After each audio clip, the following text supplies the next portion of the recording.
ॐ अज्ञानतिमिरान्धस्य ज्ञानञ्जनशलाकया चक्षुरुन्मिलितं येन तस्मै श्रीगुरुवे नमः। हरे कृष्ण।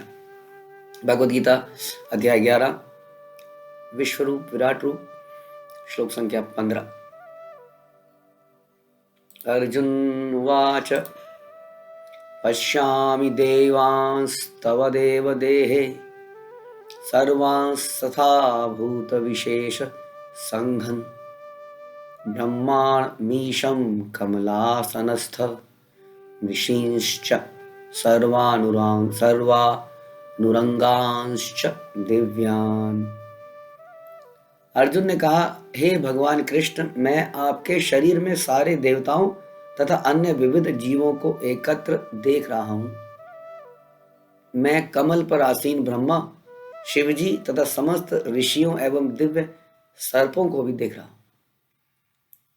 तो अर्जुन ने जो इसके दर्शन किए उसका समरी में बता रहे हैं कि इसके शरीर में, भगवान के शरीर में क्या देख रहे हैं। जैसा हमने पहले भी चर्चा करी थी कि भगवान के शरीर में उन्होंने सारे देवताओं को देखा। तो हम सुनते हैं कि संसार में लगभग 33 करोड़ देवी देवता के बारे में हम सुनते हैं। इतने देवी देवता उन्होंने सारे, जितने भी अधिष्ठाता देव हैं, कुछ का हमें पता है, कईयों का हमें नहीं पता है। हम जानते हैं कि अग्नि के देव हैं, जल के देव हैं, वायु के देव हैं। इस प्रकार से अनंत एडमिनिस्ट्रेटिव है ना, कहते हैं ना, एमपीज हैं, देन राज्यसभा के मेंबर्स हैं, उसके बाद एमएलएज हैं ना। इस प्रकार से न जाने कितने म्यूनिसिपैलिटी है, कितने इलेक्शंस हैं, कितने एरियाज हैं, उन सब में कोई ना कोई रिस्पॉन्सिबल पर्सन को भगवान ने नियुक्त किया है। तो सारे के सारे देवता, हमने पहले भी चर्चा करी थी, सारे देवता भगवान के शरीर में ही है। इसका मतलब देवता और भगवान में अंतर है। हाँ, देवताओं को भगवान के समान कभी नहीं माना जाना चाहिए, क्योंकि देवताओं के उद्गम भी भगवान है। भगवान गीता में कहते हैं कि देवता भी मुझे नहीं समझ सकते, क्योंकि मैं ही देवताओं का कारण हूँ, उनके होने का कारण, उनका क्रिएटर भी मैं ही, इसलिए वो कैसे समझ पाएंगे मुझे। तो सारे देवता, और न केवल सारे देवता, उन्होंने अन्य विविध जीवों को भी, हम सुनते हैं केवल 84 लाख केवल योनियां हैं, और हन योनि में न जाने कितने जीव हैं। अगर मैं मच्छर की योनि की बात करूं, तो उस पतंग में, उस इंसेक्ट के अंदर कितने मच्छर हैं, सोच सकते हैं आप। मच्छरों की ही कितनी वैरायटी है, आप ये भी जानते हैं। हाँ, अलग अलग मच्छर के काटने से अलग अलग बीमारियां हो जाती हैं। कोई मच्छर दिन में आता है, कोई मच्छर रात को आता है, कोई का शरीर कलरफुल होता है, कोई साइज में छोटा है, कोई साइज में बड़ा है। कितने, और जीव सोचिए, अब जीव कितने होंगे संसार के अंदर। मतलब कि कहीं पर काई जमी होती है, उस काई के अंदर भी अनंत जीव होते हैं। तो जीवों की संख्या कोई काउंट नहीं कर सकता है। वो सारे जीव भगवान के शरीर के अंदर उसने देखे। और क्या देखता है, मैं कमल पर आसीन ब्रह्मा को देख रहा हूं।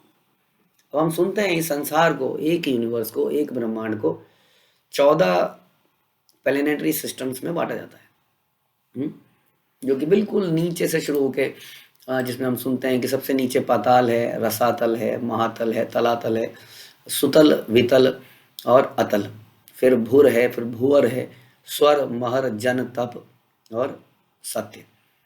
तो इतने लोकों में इसको डिवाइड किया जाता है, एक ब्रह्मांड को। अब इस ब्रह्मांड में सबसे ऊपर है सत्यलोक, जिसमें ब्रह्मा जी विराजमान है। अब ये ब्रह्मा जी कहां पर विराजमान है? एक कमल के ऊपर विराजमान है। इस कमल का सोर्स क्या है? इस कमल का सोर्स है, इस 14 सिस्टम्स के नीचे एक गर्भोदक सागर है। उस सागर में गर्भोदक शाही विष्णु लेटते हैं शेष शैया पर, हाँ, नाग पर। और उस शेष शैया के ऊपर भगवान लेटे हैं, और भगवान की नाभि से एक कमल निकलता है, और इस कमल का जो स्टेम है, उस स्टेम के इर्द गिर्द आप समझ लीजिए 14 प्लैनेट्स हैं, और इसके टॉप में ब्रह्मा जी कमल पर विराजमान है।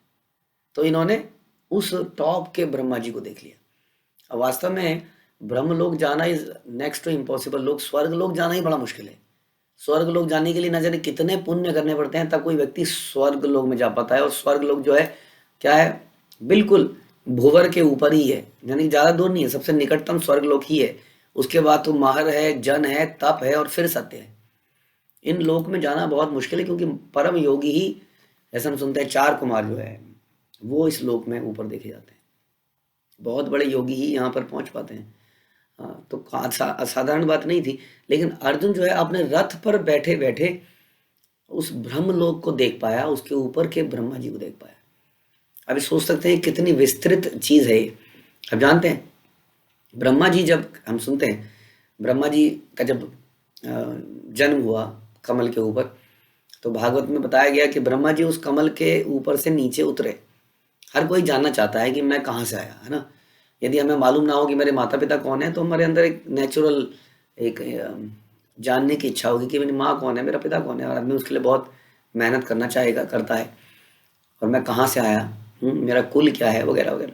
तो ब्रह्मा जी भी जानना चाहते थे कि मैं आखिर आया कहाँ से, ये कमल कहाँ से आया जिसके ऊपर मैं बैठा हूँ, उस कमल का साइज क्या होगा, आप सोच सकते हैं। अब उस कमल कहाँ से आया, तो कमल को जानने के लिए ब्रह्मा जी कमल के स्टेम के साथ साथ नीचे उतरते हैं। और ऐसा हम सुनते हैं कि ब्रह्मा जी नीचे उतरते हैं, उतरते हैं, उतरते हैं, ये सारे प्लेनेटरी सिस्टम के नीचे पहुंच जाते हैं। और नीचे उन्हें विशाल जल दिखता है, अनंत जल। और उस जल में वो डुबकी मारते हैं ये देखने के लिए कि नीचे इसकी जड़ कहाँ पर है। और वो जाते जाते हैं, जाते जाते जाते जाते, लेकिन उनको जड़ नहीं मिलती है। सोचिए, अगर आप सोचेंगे थोड़ा सा इस पर, क्योंकि ये जल जानते हैं क्या है, ये जल क्या है, ये जल भगवान की नाभि में जल है। तो भगवान की नाभि का जल कितना अनंत है कि ब्रह्मा जैसा व्यक्ति उसका सोर्स, उस जड़ की, उसका ये पता नहीं लगा पाते हैं कि ये कहाँ, क्या चीज़ है, ये वास्तव में आया कहाँ से। और फिर ब्रह्मा जी परेशान हो जाते हैं, वापस जाते हैं। हाँ, और उनको शब्द ध्वनि सुनाई दे। भगवान जीव आत्मा को भगवान दुख तो देते हैं ताकि वो उनके पास आने का प्रयास करे, इतना नहीं देते कि वो फ्रस्ट्रेट होकर खत्म हो जाए। तो ब्रह्मा जी को थोड़ा प्रोत्साहित करने के लिए वो बोलते हैं तपा तपा तपा, कि तुम तप करो, तप करो, तप करो। तब ब्रह्मा जी जो है कमल पर बैठकर ऊपर तप करते हैं। 100 ईयर्स, सेलेशियल ईयर्स तक उन्होंने तप किया। और उसके बाद में ब्रह्मा जी को भगवान के अपने हृदय में दर्शन होते हैं। उसके बाद वैकुंठ के दर्शन होते हैं। उसके बाद भगवान जो है ब्रह्मा जी के हृदय में सारा ज्ञान डाल देते हैं। अब सोचिए कैसा, है ना, कितना मतलब दिव्य है ये सब कुछ सुनना भी, कितना विशाल है ये सब कुछ, कि ब्रह्मा जी भी जब उतरकर अपना सोर्स नहीं देख पाए, आज अर्जुन उसको देख पा रहा है। अर्जुन देख रहा है, वो ब्रह्मा जी ऊपर है, ये 14 प्लैनेटरी सिस्टम है, नीचे कौन है, दिव्य सर्पों को देख रहा हूँ। दिव्य सर्प है ना, शिव जी और समस्त ऋषियों हैं, उन दिव्य सर्पों को देख रहा हूँ। तो दिव्य सर्प, यहाँ पर बात भी क्लियर कर रहे हैं, ये दिव्य सर्प क्या है, ये शेष शैया है। यानी कि अर्जुन उन गर्भोदकशाही विष्णु को भी देख पा रहा है जो इस ब्रह्मांड के नीचे स्थित हैं, इस ब्रह्मांड के एकदम नीचे स्थित हैं, और उनकी नाभि से ये कमल निकल रहा है। तो अर्जुन का भाग्य और अर्जुन का विजन देखिए कितना ब्रॉड हो चुका है। हाँ, वो अर्जुन आज क्या दिख रहा है, वो अर्जुन को गर्भोदकशाही विष्णु, यानी कि उस विश्व के नीचे बिल्कुल वो सागर, उस पे शेष शैया, उस पे विष्णु जी, उनके पेट में से निकलता हुआ कमल, और ऊपर से सारे प्लेनेटरी सिस्टम और उसके ब्रह्मा जी, ये सारा दृश्य उनको अपने रथ पर बैठ के दिख रहा है। क्या लाभ है हमारी रिसर्च करने का, क्या लाभ है हमारी पढ़ाई लिखाई का।